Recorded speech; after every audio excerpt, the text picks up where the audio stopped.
La lutte en Géorgie, c'est tout un art. À la base, ça s'appelait le shidaoba. C'était pratiqué par les guerriers au Moyen-Âge avant de se muer en danse traditionnelle. Mais aujourd'hui, c'est surtout un sport pratiqué par la plupart des Géorgiens. D'ailleurs, dans ce bâtiment, on dirait pas, mais dans le sous-sol, il y a un club de lutte. Je vous propose de venir voir ça ensemble. Le but de cette séance va être pour moi d'apprendre les rudiments de cet art martial. Et comme pour tout sport, la séance commence avec un peu d'échauffement et pas des plus faciles. Je suis incapable de faire ça. Autrefois pratiqué avec un habit qu'on appelait la shoksa et à même la terre, le shidaoba a petit à petit évolué pour rencontrer les standards des compétitions internationales. Si les Géorgiens y font de très bons résultats, c'est selon eux une question de génétique, car ils ont toujours été un peuple de guerriers. Dans ce club, c'est la lutte libre qui est enseignée, et ce, depuis 70 ans. À la lutte, il faut que tu sois comme ça, bien fléchi. Sinon, tu laisses trop d'ouverture à ton adversaire. C'est pour éviter de te faire attraper les jambes. Je fais de la lutte depuis mon enfance. Mon papa aussi était lutteur. Je n'ai pas fait une grande carrière sportive, mais tout ce que je n'ai pas pu faire, j'ai envie de permettre à la jeune génération de le faire et de lui transmettre mon savoir. Ça vaut 2 points.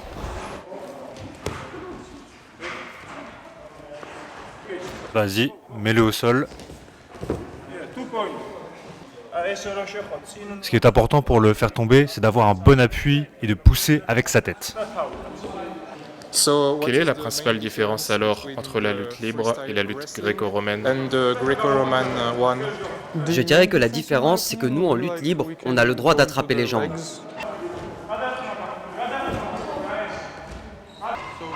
Il y a une variante où tu peux le soulever et puis le jeter au sol. Si tu y arrives, tu marques 4 points.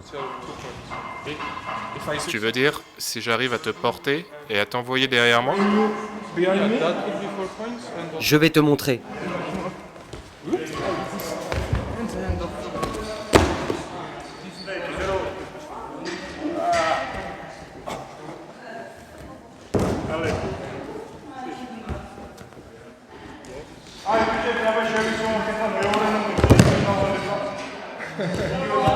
Donc là, tu m'as percuté avec ton épaule, c'est ça? Avec mon épaule et ma tête, oui.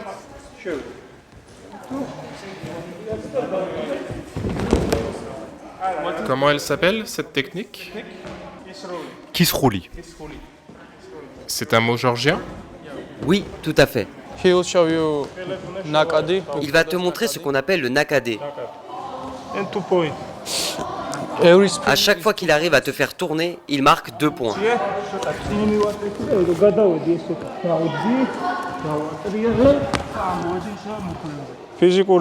Pour moi, ce qui est le plus important pour être un bon lutteur, c'est de s'entraîner régulièrement et d'avoir de la motivation.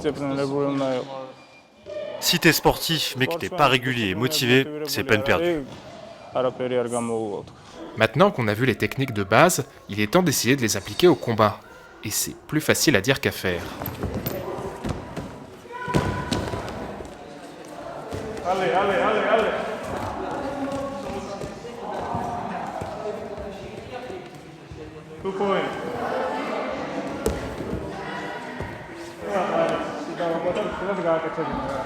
Tu vas mollo, hein?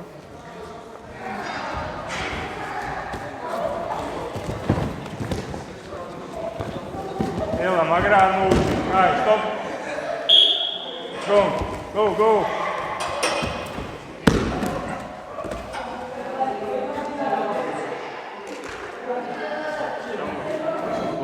J'étais comment? Pour un premier cours, c'était pas mal. Ça se voit pas, mais il fait très froid là, justement, c'est pour ça qu'ils m'ont donné ça.